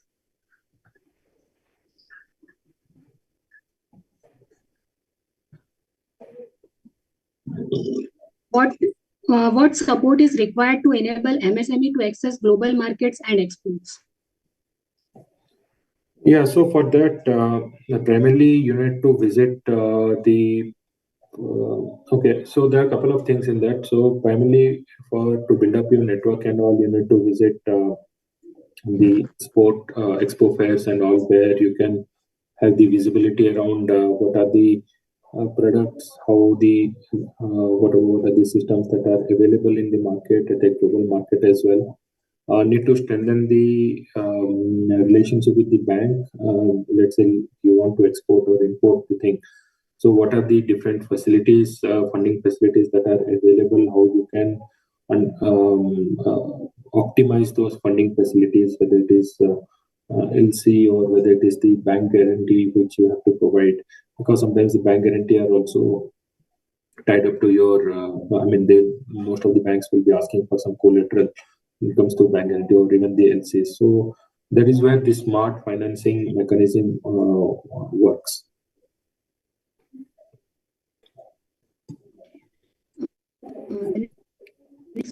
Training models improve MSME competitiveness. Sorry, I could not get your question. How can cluster-based training models improve MSME competitiveness? Yeah, so cluster-based training models, definitely it will help because it will give you an idea of the region, about the region. Let's say if you're playing in the eastern part of India or the western part of India, so policies pertaining to that particular region can be known. And secondly, it works as an ecosystem. So if there is a bigger player, let's say any automotive hub, whether it is in the west, east, let's say Gurgaon, or in the Pune, or back in the south, like Chennai and Bangalore. So there are different bigger players like automotive hubs, where there are many MSME that cater to those automobile OEMs. So that is where if you are around that region, you get the leverage of not only on the let's say the operational cost, like the freight cost, etc. and all, yeah, but also the policies that are applicable to that particular region. So yeah, definitely working in cluster, it builds up that robust ecosystem as well. Okay, thank you, sir. The next question is, can MSME create a phased and affordable digitization roadmap?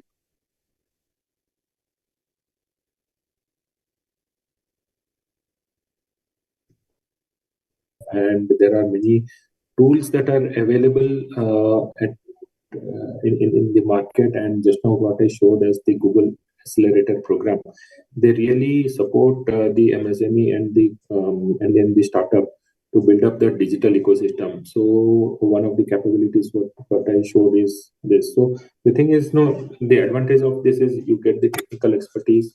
The cost of running those products or building up those models are also very less. It is not, and you need not also hire a well-trained developer or software developer, but yes, you can definitely leverage the facilities that are provided by the Google Accelerator program. So it will definitely help you to give a roadmap. And nowadays, many of the tools are integrated. I mean, earlier many of the tools now they do not speak with each other, but the when this AI got emerged, this clouds Go platform got emerged now, with APIs, etc. So there are many tools which can. So as a result, now digitization is the way forward. What I believe for scaling up your operations, to invest most of your time in strategic decision making rather than to work on the regular activities like your bookkeeping, accounting, etc. and all. And more importantly, it really gives you the insight as well, where you can make some decision making. So there is another thing which I can just a moment, which I can show. If it is available.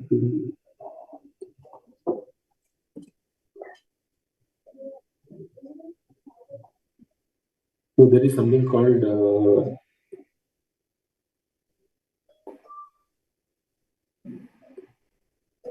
you can see my, okay, let me present my screen.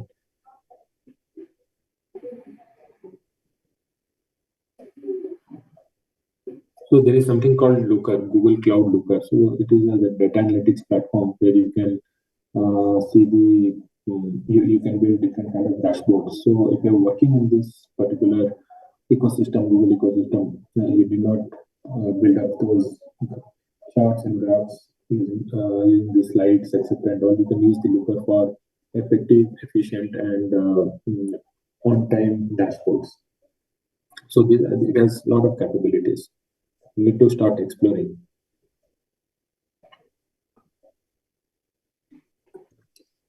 So just a moment.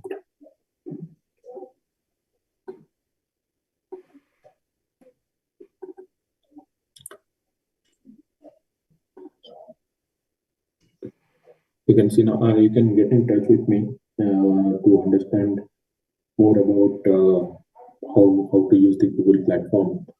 What are these services? What are the capabilities? How it can be used? Okay. Next question is, how can digitization streamline procurement, inventory, production, and order management? Yeah. So see, there are these four have to be taken in isolation at the moment. But yeah, there is a.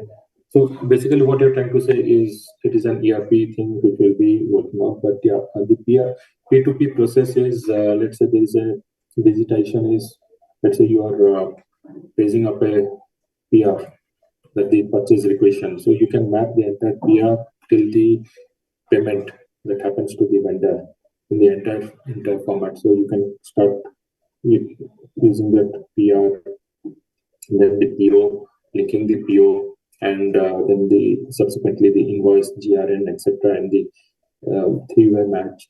So that is very much possible. And secondly, when it comes when it comes to the inventory, once you receive your quotes, so what is the aging of the quotes, etc., and all, when you have received the quotes, when you have used it in production, and the FG which is then required.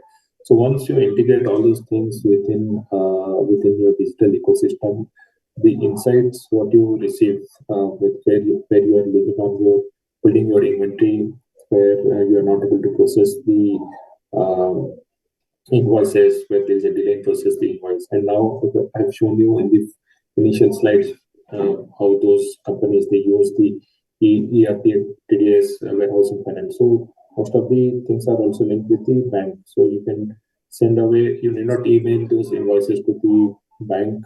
You can send your invoice, or you can upload the invoice in their portal or something, or maybe if your ERP system is integrated with the bank system, you can push your invoice to them. So immediately you get those financing. So digitization really reduces all your regular day-to-day activities. Thank you, sir. The next one is how can MSME protect themselves from cyber risk while going digital? Yeah, so that's a very good question. So now with the emergence of cyber security, I mean the digital platform and all, cyber security is one of the more concern around how to protect their own internal data and also recently there is and there is a development around the data privacy and data protection that is called the DPDP rules that has come up.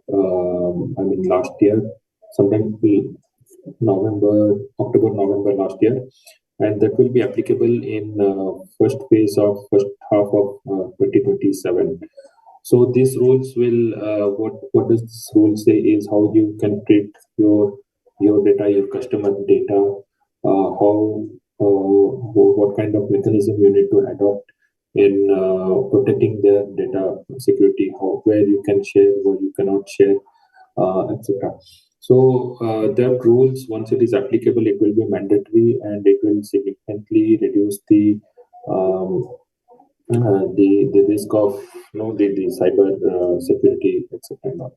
And apart from that, it is as of now many companies, including the bigger companies, they are investing a lot for the cyber security. So cyber security is built around a system. Primarily, for example, now let's say I've used you're using this Gemini or you're using any chat GPT thing. So many of us know we upload for a quick result, we upload a document and then we receive a extract out of the document or the document is getting processed. So we never know where the document is going, whether it is going to public or not. So the best thing is to use the enterprise model of let's say the ChatGPT or the Gemini, where the information which you are sending are not being trained by the LLMs. That means ChatGPT or Google, they do not take your data to train other models, and also it is secure in a way that let's say the email or the information which is there in your drive, in your personal drive, it is still with Google, but it is secure with them. So similarly, those models at enterprise level are not shared with the internet for training purpose. So that is a few of the steps where you can take. And as I mentioned, you can start building up the local applications by using the JCPs, where I mean the functionality comes from the cloud, but again, all your things, the operation part of it remains in your local drive. So that is where you can protect some of your confidential data points. Thank you, sir. And next one is what roadmap is required to convert informal businesses into globally competitive enterprises? Yeah, so you need to have a sorry, can you repeat this question? What roadmap is required to convert informal businesses into globally competitive enterprises?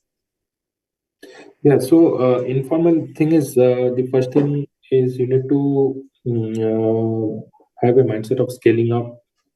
Second thing is on the compliance part as well. And third thing is with respect to the funding, there are many opportunities that are available within the government, within the banks as well, where you can really explore those funding or financial capabilities, and you can see which financing activity suits your business model the most. So as I have shown you 2 business case, it has used different financial products to fund their inventory, fund their FG, and also they fund their interim transactions as well. So in that way, that smart financing ways is where you can try to scale up your operations. And nowadays, many of the, as I mentioned earlier, like you can visit the expos where you can provide your portfolio of products, etc., on what you are manufacturing or what is the services you are rendering, so that it can reach to the broader customers. Okay. Sir, I have a question that this AI or data analytics, what type of role they play in MSME business planning and all this risk management and all? Yeah, it plays a very significant role. So as I mentioned you, like so one part of it is, okay, you have a very structured data which you can start taking your decisions. And once you start have those structured data, you can see the decisions. I mean, it will give you those data points where you can start taking the decisions. And how AI will help is, AI will help you in reducing most of your manual efforts. Let's say if you want to prepare a aging chart of your inventory, or if you want to build up a cash flow, but unfortunately that application did not work, but it has a very good capability. Let me see. Okay, so the thing is, now AI reduces a lot of your manual work and activities, so that you can invest your time in their decision making, strategic decision making. And as I have shown you, it also gives you that intelligence as what are the data points you need to look at. You cannot read through a, let's say, 100-page contract, but you can still understand through the way of AI that, okay, you give me those 5 essential points which are related to finance. There can be many which I should be aware. So it will read through the document, it will give you those kind of document and all. And in terms of data analytics, so there are many capabilities within Google, within Microsoft as well, which will analyze your data sets in Excel or in Google Sheets and all, and it will give you those insights. So you can start with a smaller thing and you can start building up. Okay. Thank you, sir. Thank you so much, sir, for this sharing such valuable insights on today's this amazing topic. Your practical approach, the real-time examples, and that clarity in explanations have truly added immense value, and especially for us like professionals and MSME stakeholders. So thank you so much, sir, for this session. I would also like to thank the Committee on MSME and Startup, ICI, and the team for their continuous efforts in creating such impact learning platform that empowers MSME and professional across the country. And a special thanks to all the participants who joined today and actively participated in the webinar. And lastly, I would like to thank the technical team for ensuring the smooth and seamless seamless conduct of the webinar. And we hope that today's session will help all of us in better understanding and implementing the concepts discussed. And we look forward to your continued support in future this webinars on MSME Pathshala series. Thank you, everyone. Have a great day ahead. Thank you. Thank you. Thank you, sir. Thank you for wonderful session, sir. Thank you, ma'am. Thank you for coordinating this.